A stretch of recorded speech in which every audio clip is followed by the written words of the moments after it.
Hey guys, what's up and welcome back to my channel. So today we're going to be talking about a tragic murder, and this video is going to be a little bit different and you'll understand why when we get to it. So today we're going to be talking about the 21-year-old USC student found dead after a night out with friends. To be clear, this is not University of Southern California, this is USC, University of Southern Carolina. So this is the case that involves Samantha Josephson. So Samantha Josephson was a senior political science major from New Jersey. She'd been out with friends until late in the evening, or rather early in the morning, around 1:30 to 2 a.m. For some reason, as it often happens when you're out with friends and drinking, she got separated from her friends and decided to call an Uber to go back home. So then, allegedly, what happened is that Josephson got into the car she believed was her Uber, and obviously it ended up not actually being her Uber. So hours later, she lives with other people, so her roommates were wondering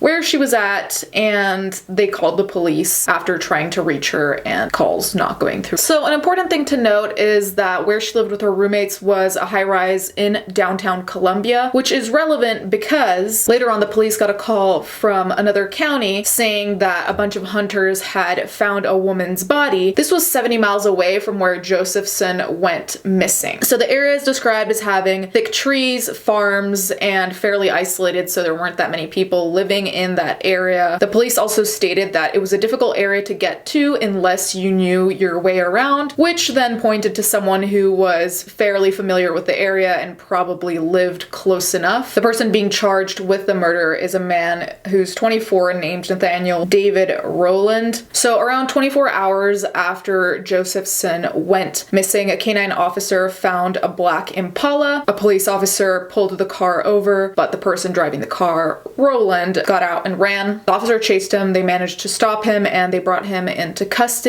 So according to the police, Josephson's blood was found in the vehicle, and in the back seat they had child-proof locks so she wouldn't have been able to get out from the back. And her cell phone was also found in the passenger compartment, and quite damningly, wipes and bleach. Nothing screams innocence like wipes and bleach, on top of having Josephson's personal things in the back of the car. So this story is obviously tragic, but what I really wanted to get to here, aside from telling you what's going on, is that I've been thinking about this a lot lately, mainly because I rarely take Ubers, but I've taken them a couple of times to go out when I drink. And even when I'm getting in an Uber at, say, 4, so I get to the place at 5 in the afternoon, it still makes me very anxious. And it's even before seeing cases like this. I've taken a lot of taxis in my life, and for some reason, taxis feel far more regulated because I guess it's the old school way of employing someone, whereas Uber feels like this new way of employing people where I almost feel like it's so easy to get through the cracks and just hire someone who seems legit,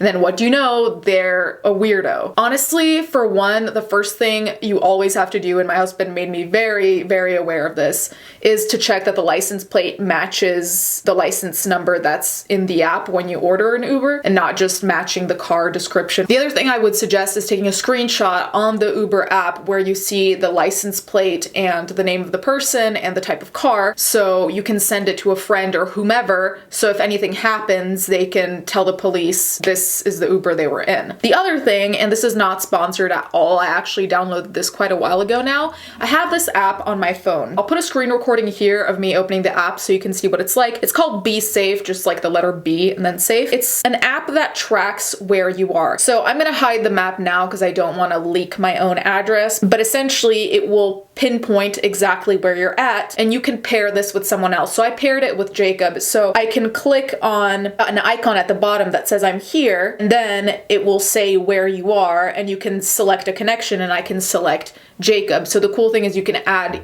10, 20, whatever of your friends, and you can drop a pin essentially and let all of them know where you are, so it has your direct address. Also, another cool thing is that you can fake a call, so you can say, in 1 minute and 30 seconds, let me get a call from person X. Let me say I'm gonna get a call from Jacob, and you can put in their name. If there's someone who is threatening, you can fake a call so it looks like someone's calling you, so the person will have the impression that someone knows where you are or someone's keeping tabs on you enough to call. And another button is called Follow Me. And so this is a really important one, which is your location will be available even if you're not interacting with this app. So someone else who is friends with you on the app or that you've added on the app will be able to track you, which is a really great thing. So I definitely suggest this app because I've used it with Jacob and it's been great just so we can keep tabs on who's where and when. I'm not saying you need to get this exact app, but there are plenty of apps that do the same thing that are super useful and honestly a great way to protect yourself aside from having